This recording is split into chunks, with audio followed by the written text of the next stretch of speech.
Perfect partner కావాలంటే ఏం చేయాలి?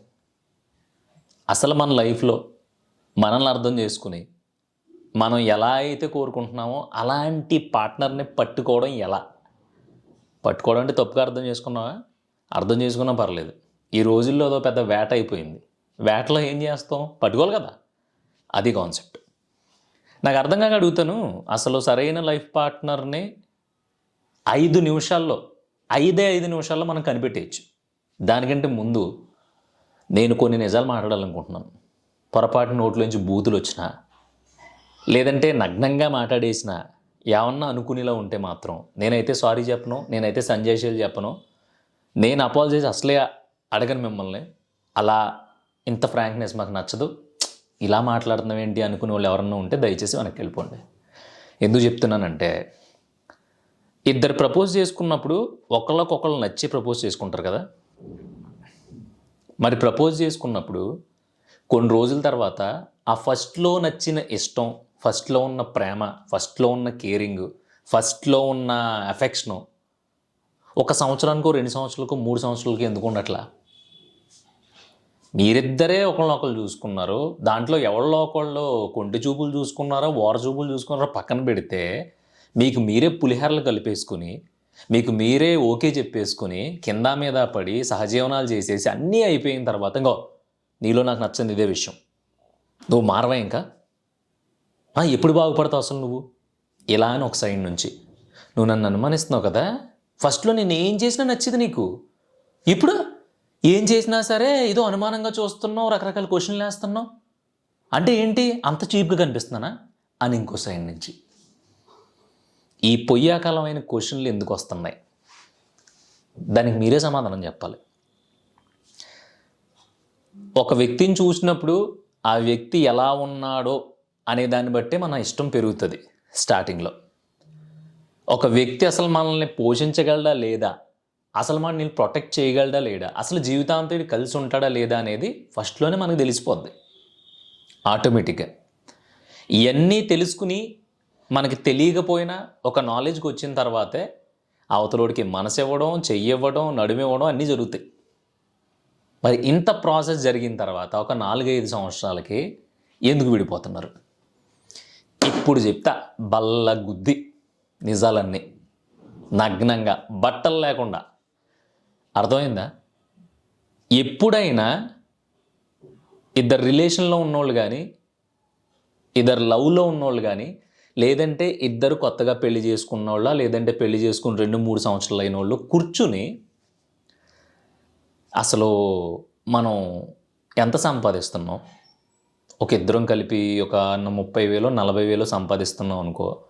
ఆ సంపాదించిన దాన్ని ఎలా ఖర్చు పెడదాం? ఇప్పుడున్న ఇంటి రెంట్ 10,000 కదా! మనం ఓ పని చేద్దాము.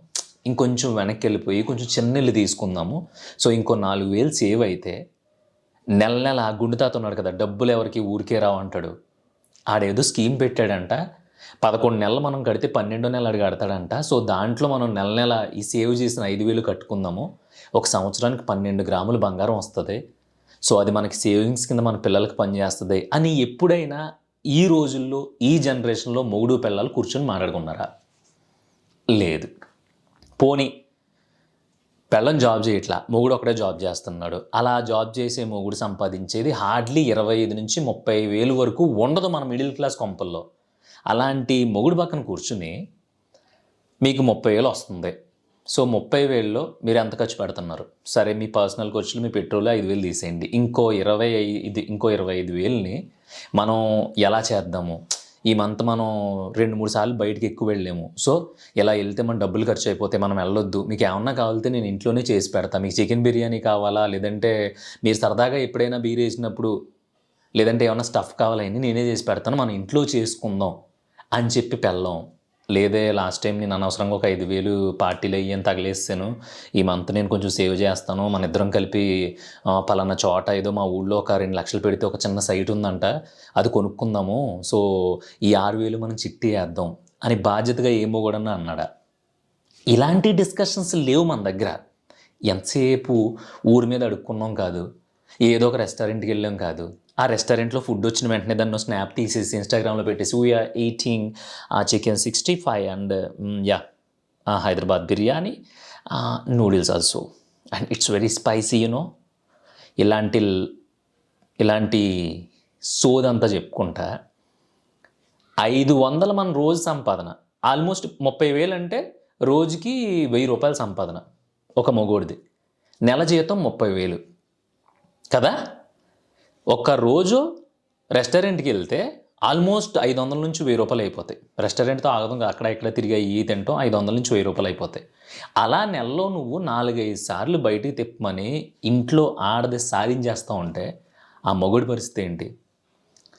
సర్లే, ఇంట్లో పిల్లం అన్నీ అర్థం చేసుకుని మనకు అన్నీ చేసి పెడుతుంది, చాలా రూపాయి సేవ్ చేసి ఇంట్లో ఈ ఖర్చుల్లో పొదుపుగా వాడుతుంది అనుకున్నప్పుడు ఆ మొగోడు కూడా లేదు, ఇగో ఈ 10 రూపాయలు నీ దగ్గర పెట్టుకున్న దగ్గర ఉంటే ఖర్చు అయిపోతున్నాయి, నేను మళ్ళీ ఫ్రెండ్స్ అది ఇది అని చెప్పేసి ఒక సిగరెట్ కాలితే 30 రూపాయలు అయిపోతుంది, సో రోజుకి 2 సిగరెట్లు అంటే 60 రూపాయలు అయిపోతుంది, నేను మానేస్తున్నాను, ఇదిగో ఈ డబ్బులన్నీ నీ దగ్గరే పెట్టేసుకో, నా జేబులో డబ్బులు లేకుండా ఉంటేనే నేను మనిషిలో ఉండగలుగుతున్నాను అని ఇంట్లో ఆడదాని చేతిలో డబ్బులు పెట్టే మగవాళ్ళు ఎంతమంది ఉన్నారు?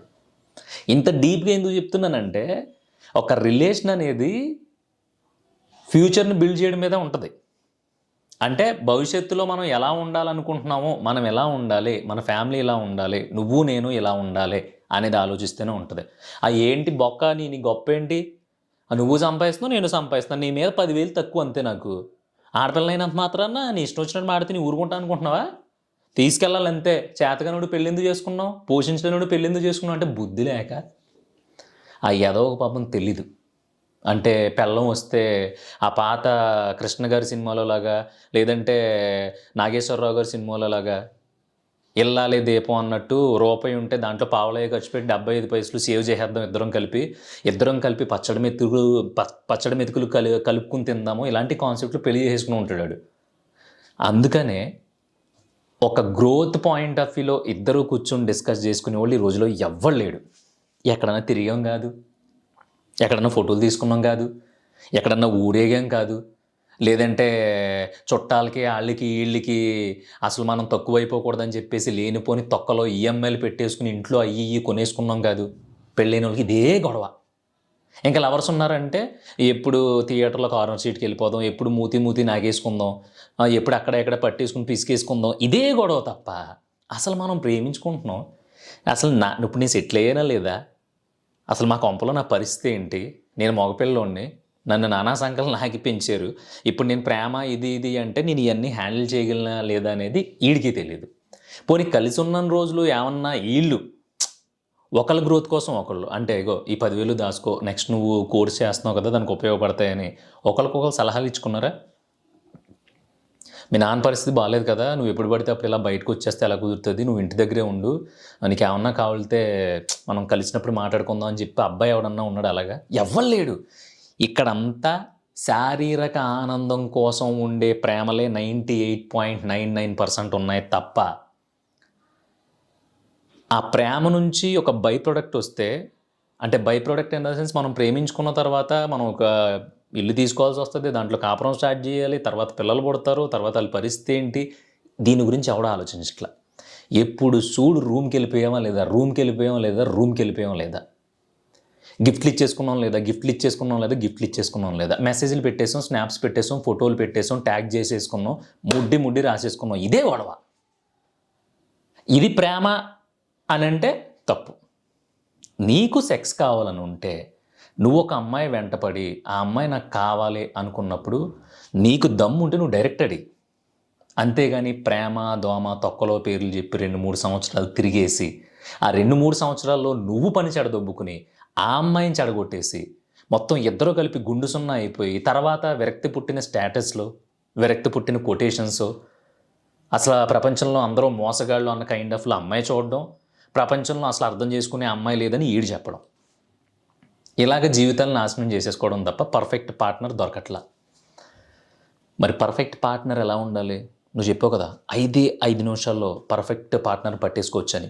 నీ జీలో దమ్ముంటే అది చెప్పు బ్రో, సోది మానేసి అని అంటున్నావా?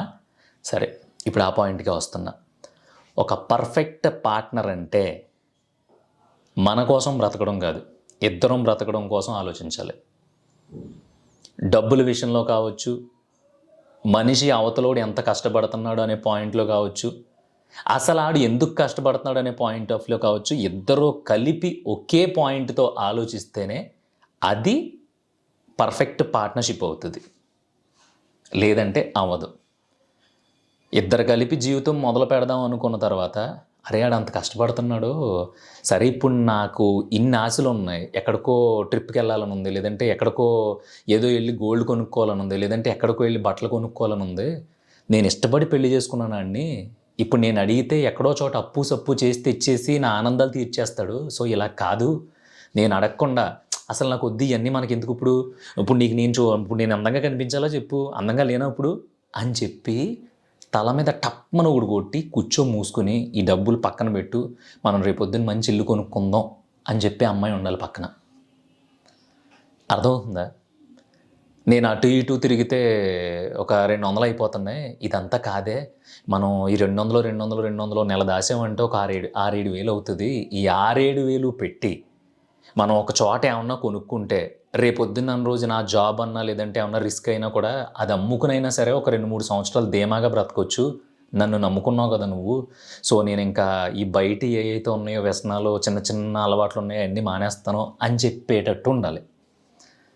ఎందుకు నా ఇంత అడ్జస్ట్ అయ్యి చెప్తున్నా అంటే మనం మిడిల్ క్లాస్ కాబట్టి మనం ఎలా ఉంటేనే నడిసిద్ది. లేదు బ్రో ఇవన్నీ కాదు, పర్ఫెక్ట్ పార్ట్నర్ని పట్టుకోవడం ఎలాగో చెప్పు, నేను అలాగే ఉంటానంటవా? నువ్వు ఒక స్టేజ్కి వచ్చిన తర్వాత నేను ఏదైనా కొనగలను అనుకున్న తర్వాత, నేను ఏమన్నా చేయగలను అనుకున్న తర్వాత నీ లైఫ్లోకి ఎవరైతే అడుగు పెడతారో ఆ అడుగు పెట్టిన వాళ్ళు నిన్ను ఎక్కడా రిస్ట్రిక్ట్ చేయకుండా ఈడేం చేసినా సరే ఒక స్పృహతో చేస్తాడు అని చెప్పి అమ్మాయి నిన్ను నమ్మగలగాలి. లేదు ఇది ఏం చేసినా సరే కాన్షియస్లో ఉంటుంది, గీత దాటదు అనే కాన్ఫిడెన్స్ నీకు ఉండాలి. ఈ రెండిట్లో ఎవరికి చీమ దూరేంత సందు అనుమానం కానీ కాన్ఫిడెన్స్ కానీ దొబ్బిందా ఆ రిలేషన్లో దొబ్బుతాయి. లేదు ఇది అంతా కాదు, ఇది అంతా గజిబిజిగా ఉంది, అసలు భయం వేస్తుంది పెళ్లి చేసుకోవాలన్నా లేదంటే రిలేషన్లోకి వెళ్ళాలన్నా అంటే అన్నీ మూసుకుని వచ్చిన సంపాదనతో నీ సావు నువ్వు సావు. ఒక్కసారి రిలేషన్షిప్ మొదలుపెట్టినా లేదంటే పెళ్లి చేసుకున్నా నీ టైం దొబ్బుద్ది, దాంతోపాటు నువ్వు ఎక్స్ట్రాగా కష్టపడాల్సి ఉంటుంది, దాంతోపాటు అడ్జస్ట్ అవ్వాల్సి ఉంటుంది, దాంతోపాటు చాలా చాలా మోయాల్సి వస్తుంది, దాంతోపాటు చాలా లాక్ రావాల్సి వస్తుంది. ఒక మనిషి మనతో పాటు జీవితాంతం ట్రావెల్ చేయడానికి రెడీ అయ్యింది, అది అబ్బాయి అయినా అమ్మాయి అయినా అన్న తర్వాత ఇక్కడ అన్నీ కోల్పోవడాలే ఉంటాయి తప్ప సాధించటాలు తీసుకోవడాలు ఏమీ ఉండకూడదు. అది హ్యాపీనెస్సే, అదే హ్యాపీనెస్. అంటే ఏంట్రో మొన్నటిదాకానేమో మన ఇష్టం వచ్చినట్టు బ్రతుకన్నావు, ఇప్పుడు కోల్పోవడాలు అయిన పెద్ద పెద్ద బరువైన మాటలు మాట్లాడుతున్నావు ఏంటి అని ఎవడన్నా అన్నాడనుకో కర్ర తీసుకుని కొడతా. ఎందుకంటే నీకు నచ్చి పెళ్లి చేసుకున్నావు, సో ఇప్పుడు దాకా నీకు 15,000 సరిపోతుంది, నీ లైఫ్లోకి ఒక అమ్మాయి వచ్చింది, ఇప్పుడు నీకు 30,000 కావాలి. 30,000 కావాలంటే నువ్వు ఇంకో కోర్స్ చేసి ఉద్యోగం చేయాలి, ఉద్యోగం చేయి, నువ్వే కదా ఇష్టపడి పెళ్లి చేసుకున్నావు. లేదు ఇప్పుడు దాకా ప్రశాంతంగా ఆడతా పాడుతూ తిరుగుతున్నావు, ఏదో ఒక 20,000 ఎంతో జీతం వస్తుంది, టక్కుమని ఒక అమ్మాయిని ప్రేమించావు, బాగుంది అమ్మాయి, మనకి ఎంతకన్నా బెటర్ ఆప్షన్ లేదనుకున్నావు, ప్రేమించిన తర్వాత ఏం చేయాలి? నువ్వు ఉద్యోగానికి వెళ్ళినా లేదంటే నువ్వు వ్యాపారం చేసినా ఆ అమ్మాయికి టైం ఇవ్వాలి, ఆ అమ్మాయి అయితే అబ్బాయికి టైం ఇవ్వాలి. సో అక్కడ టైం అనే స్వతంత్రం దొబ్బింది. సో ఇలా ఇవ్వడం వస్తేనే రిలేషన్లోకో పెళ్ళిలోకో వెళ్ళండి. నేను ఇలాగే ఉంటా, నేను ఎలాగున్నా సరే నువ్వు నన్ను ఇష్టపడాలి అనుకుంటే మాత్రం అలాంటి వాళ్ళు ఈ రోజుల్లో లేరు. అలా ఉండొద్దని చెప్పట్లా, నీకు అలా ఉండే జీలో దమ్ము ఉంటే నువ్వు అలాగే ఉండు. నిన్ను ఇష్టపడి నిన్ను చేసుకోవడానికి వచ్చేవాళ్ళు నీతో వచ్చే వరకు అలాగే నిలబడిపో. అప్పుడు నీకు 5 నిమిషాల్లోనో 10 నిమిషాల్లోనో 10 రోజుల్లోనో పార్ట్నర్ దొరుకుద్ది. కానీ వచ్చిన తర్వాత వీళ్ళ మెంటాలిటీలు ఎలా మారిపోతున్నాయంటే మనల్ని మనం ఓవర్ పోర్ట్రేట్ చేసుకుని చూపించడం వల్ల, అంటే నువ్వు ఎలా ఉంటావు బేసిక్గా నువ్వేం పట్టించుకోవు, నీకు సినిమాలు షికారులు అంటే చిరాకు, కానీ నువ్వేం చేస్తున్నావు ఏదన్నప్పుడు అమ్మాయిని ప్రేమించినప్పుడు ఆ అమ్మాయి సినిమాలో అని ఇష్టం అని చెప్పింది అనుకో, సినిమాలు అంటే ఇష్టమా, మనం అసలు రిలీజ్ అయ్యి 2 రోజులు చూసేస్తాం అని చెప్పి అప్పటిదాకా సినిమాలు షాపింగ్ మాల్లో తిరగడం అంటే చిరాకున్నావు నువ్వు. ఆ అమ్మాయిని ఇంప్రెస్ చేయడం కోసం సినిమాలు షికార్లు తిరుగుతున్నావు, ఎన్ని రోజులు తిరగగలవు నీకు ఇష్టం లేకుండా? ఆ అమ్మాయి పడిదాకా తిరుగుతావు, ఆ పడిన తర్వాత ఎక్కడ పోద్దులే అని చెప్పేసి అన్నీ కట్, అక్కడి నుంచి మొదలవుద్ది, మారిపోయావు నువ్వు. మొదట్లో ఏమని చెప్పు, సినిమా రిలీజ్ అయిన రెండో రోజు చూసేస్తానని చెప్పు, ఇప్పుడు అసలు సినిమా అంటేనే వెళ్దాంలే తర్వాత అంటున్నావు. అంటే నాతో నీకు రావడం ఇష్టం లేదనమాట. అదే నేను లేకుండా ఉంటే నువ్వు హ్యాపీగా వెళ్ళేవాడు కదా. సరే, నాకు అర్థమైంది. బ్రేకప్. లేదు, ఎవరితో అన్నా ఫోన్ మాట్లాడుతుంది అమ్మాయి వచ్చి, ఎందుకు ఈ మధ్యన ఎక్కువ ఫోన్ మాట్లాడతాం, అవసరమా, లేనిపోని రిస్కులు, నేను నీ గురించే చెప్తున్నాను, నీ విషయంలో ప్రతిదీ నాకు ఇంపార్టెంటే, నువ్వు సెక్యూర్గా ఉండాలని అన్నాడు అనుకో. అంటే నన్ను అనుమానిస్తున్నావా? అంటే నేను ఎవరితో మాట్లాడకూడదా? మాకు హక్కులు లేవా? మాకు స్వాతంత్రం లేదా? మాకు 1947లో మొగోళ్ళతో పాటు ఆడవాళ్ళకి కూడా వచ్చింది కదా, నువ్వు ఎందుకు ఆపుతున్నావు నన్ను? బ్రేకప్. బయట పరిస్థితులు చాలా దారుణంగా ఉన్నాయి. ఎంత దారుణంగా అంటే, వాల్యూస్, ఎథిక్స్ అనే పెద్ద పెద్ద మాటలు నేను మాట్లాడను, కానీ లిటరల్గా చెప్పాలంటే నువ్వేంటి అసలు, నీ గొప్ప ఏంటి అనే మాటలు వచ్చేస్తున్నాయి. అలాంటి మాట వచ్చిన తర్వాత ఖచ్చితంగా ఈగోస్ దొబ్బుతాయి. ఎందుకంటే మనిషి ఏం లేకుండా అన్న బ్రతకగలడు, కానీ నేను ఒక వీడియోలో చెప్పా, రెస్పెక్ట్ లేకుండా, సెల్ఫ్ రెస్పెక్ట్ అస్సలు వదులుకోవడానికి ఎవడు ఇష్టపడ్డు. నువ్వేంటి అని మనం ప్రేమించిన అమ్మాయో మనం పెళ్లి చేసుకున్న అమ్మాయో అందనుకో, సలసల కాగిపోద్ది. అమ్మాయి అబ్బాయినన్నా, అబ్బాయి అమ్మాయినన్నా ఇంకేమవుద్ది? బ్రేకప్. సో మరి ఇప్పుడు ఏం చేయమంటావు? ఎందుకీ పర్ఫెక్ట్ పార్ట్నర్ని పట్టుకోవడం ఎలా? అది చెప్పలేదు కదా, నేను చెప్తున్నాను విను. నువ్వు ఇంతకుముందు ఎన్నో ప్రేమాయణాలు నడిపించి ఉంటావు. అబ్బాయిలకి అమ్మాయిలకి ఇద్దరికి చెప్తున్నా ఇది. ఇంతకుముందు చాలా ఎలగబెట్టి ఉంటావు, ఇంతకుముందు చాలా దొబ్బెట్టుకుని ఉంటావు, ఇంతకుముందు చాలా వరస్ట్, దాన్ని ఏమంటారు, దరిద్రమైన రొట్టోళ్ళని చూసి ఉంటావు. కానీ ఇక నుంచి అన్నీ మూసుకుని నీ పని నువ్వు చేసుకో. ఎందుకంటే ఇప్పుడు ఏ అమ్మాయి కూడా నువ్వు అందంగా లేకుండానో, పోనీ అందంగా లేకపోయినా డబ్బు లేకుండానో నిన్ను ఇష్టపడడానికో, ప్రేమించడానికో, పెళ్లి చేసుకోవడానికో రాదురా అబ్బాయి. ఇది గుర్తుపెట్టుకో. అమ్మాయి అయితే నువ్వేదో వేరే అదేంటి ఐశ్వర్యరాయో లేదంటే ఇంకోటో అని చెప్పేసి నీ వెనకాల ఎవడో పడిపోడు. ఆడ ఐదర్ నేను వాడుకోవడం కోసమో, లేదంటే కొన్ని రోజులు టైంపాస్ కోసమో ఆడు నీ వెంట పడుతూ ఉంటాడు. సో నువ్వు కూడా ఫిక్స్ అయిపో. ఇక్కడ ఎవడో కూడా మనల్ని ఉద్ధరించడానికి, మనకు కొత్త జీవితం ఇవ్వడానికి, మనల్ని పువ్వుల్లో పెట్టుకుని చూసుకోవడానికి రెడీగా లేడు. ఎవడి పోరాటాలు ఆడికి ఉన్నాయి. ఈ ప్రేమ, పెళ్ళి, రిలేషన్ అనేది ఏంటంటే ఒక మెచ్యూర్ మైండ్ సెట్ వచ్చేదాకా, నేను దీంట్లోకి వెళితే ఇలా ఉండాలి అనే ఒక స్టెబిలిటీ వచ్చేదాకా ఖచ్చితంగా ఒకళ్ళకొకళ్ళు ఎన్నిసార్లు ఎన్ని ప్రేమాయణాలు నడిపినా సరే నిలబడవు. ఒక మనిషి కోసం టైం ఇన్వెస్ట్మెంట్ చేసినప్పుడే చాలామంది రిలేషన్లో స్ట్రాంగ్ బాండింగ్ ఉంటుంది అనుకుంటారు. అదే నిజమైతే కనుక ఈ రోజుల్లో ఎవరికీ టైం లేదు. ఎవడో 10 నిమిషాలు కూర్చొని తీరిగ్గా ఆడు గురించి ఆడు ఆలోచించుకునే అంత ఓపిక కూడా దొబ్బని. ఎవడ ఫోన్లో ఆడుంటున్నాడో, ఎవడ పని ఆడిది, ఎవడ ఉద్యోగాలు ఎప్పుడు పోతాయో తెలియదు, ఎవడెప్పుడు రోడ్డును పడిపోతున్నాడో అస్సలు తెలియట్లా. ఇన్ని జంజాటాలు, ఇన్ని తలపోట్లు ఉన్నప్పుడు ఒక పర్ఫెక్ట్ పార్ట్నర్ కావాలి అని వెతకడం నిజంగా మన మూర్ఖత్వం. ఇక్కడ మనం చేయాల్సిందల్లా, మనం దేంట్లో ఉన్నామో దాంట్లో ప్రో అయిపోవాలి, అంటే స్ట్రాంగ్ అయిపోవాలి. ఆ పనిలో మనల్ని కొట్టేవాడు లేడురా అని ఫస్ట్ మనకి మనం నిలబడిపోవాలి. తర్వాత మన లైఫ్లోకి రావాల్సినవి అన్నీ వస్తాయి. పుసుక్కుని ఇంత మాట అనేసేయండి బ్రో, ఇందుకే పర్ఫెక్ట్ పార్ట్నర్ అంటూ లేదంటావా అంటే ఉంది. అది రావాల్సినప్పుడు నువ్వు వద్దన్నా సరే నీ లైఫ్లోకి వస్తుంది. ఇప్పుడు నాకు తెలిసి వీడియో చూస్తున్న వాళ్ళు ఆడవాళ్ళైనా మగోళ్ళైనా ఎవరైనా సరే ఒక్కొక్కళ్ళు మినిమం 3-4 లవ్ స్టోరీలు లేకుండా ఉండరు, ఇంక్లూడింగ్ నాతో పాటు. సో అలా 2-3-4 లవ్ స్టోరీలు అయినాయి కదా అని చెప్పేసి ఇప్పుడు స్టిల్ మీరు ఏ రిలేషన్లో లేరా? స్టిల్ మీరు ఇప్పుడు పెళ్లి చేసుకుని ఎంతో కొంత లైఫ్ లీడ్ చేయట్లేదా? ఫస్ట్ బ్రేకప్లో జీవితం అయిపోయింది అనుకున్నారు, సెకండ్ బ్రేకప్లో నా బతికింతే అనుకున్నారు, థర్డ్ బ్రేకప్లో ఇంకెవ్వరిని నమ్మకూడదు, జీవితంలో ఒంటరిగా బతకాలనుకున్నారు. కానీ ఇప్పుడు ఒక మనిషి అండర్లో బ్రతుకుతున్నారు. So that's called destiny. మనం వద్దన్నా, చేతులు అడ్డు పెట్టినా, గోడలు కట్టుకున్నా సరే మన లైఫ్లోకి ఎవళ్ళొకళ్ళు వస్తారు. వాళ్ళు వచ్చినప్పుడు, వాళ్ళు మన లైఫ్లోకి అడుగు పెట్టినప్పుడు, అమ్మాయిని అబ్బాయిని ఇద్దరికి చెప్తున్నా, ఇప్పటి వరకు నువ్వు పర్ఫెక్ట్ పార్ట్నర్ ఎలా అయితే ఉండాలని కోరుకుంటున్నావో నువ్వు వాళ్ళతో అలా ఉండు. అర్థమైందా? నీకు దమ్ముంటే, నువ్వు నిజంగా మగోడు అయితే, నువ్వు నిజంగా ఆడదానివి అయితే, నువ్వు ఇప్పుడు దాకా నాకు ఇలాంటి పార్ట్నర్ కావాలని నువ్వు కోరుకుంటున్నావు కదా, అలా ఎలా అయితే కోరుకుంటున్నావో అలా ఫస్ట్ నువ్వు ఉండు. ఎప్పుడు? ఫైనల్గా నీ లైఫ్లోకి నువ్వు ఆహ్వానించకపోయినా ఒక పార్ట్నర్ వస్తాడు కదా, ఆడి విషయంలో. అలా ఉన్న తర్వాత ఖచ్చితంగా అవతలోడు పర్ఫెక్ట్ అవుతాడు. 10 రోజులకా, 20 రోజులకా, 50 రోజులకా. అంటే నేను వాళ్ళు ఏం చేసినా భరించమని చెప్పట్లా.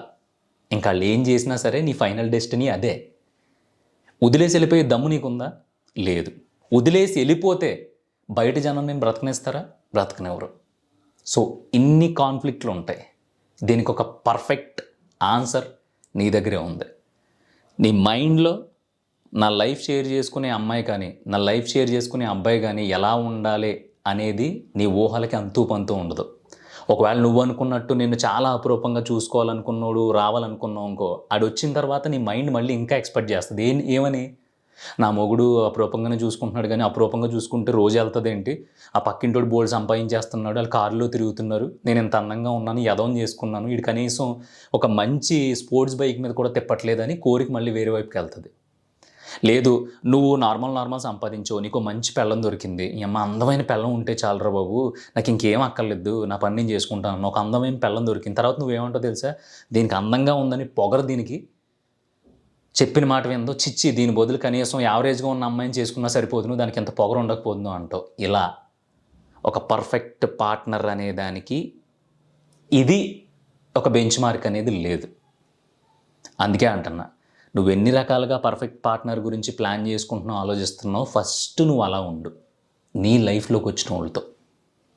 అలా ఉండనంతసేపు, అలా ఉండకుండా అవతలోళ్ళ మీద అబాండాలు వేసేసినంతసేపు మన బతుకులు ఎప్పటికీ మారో.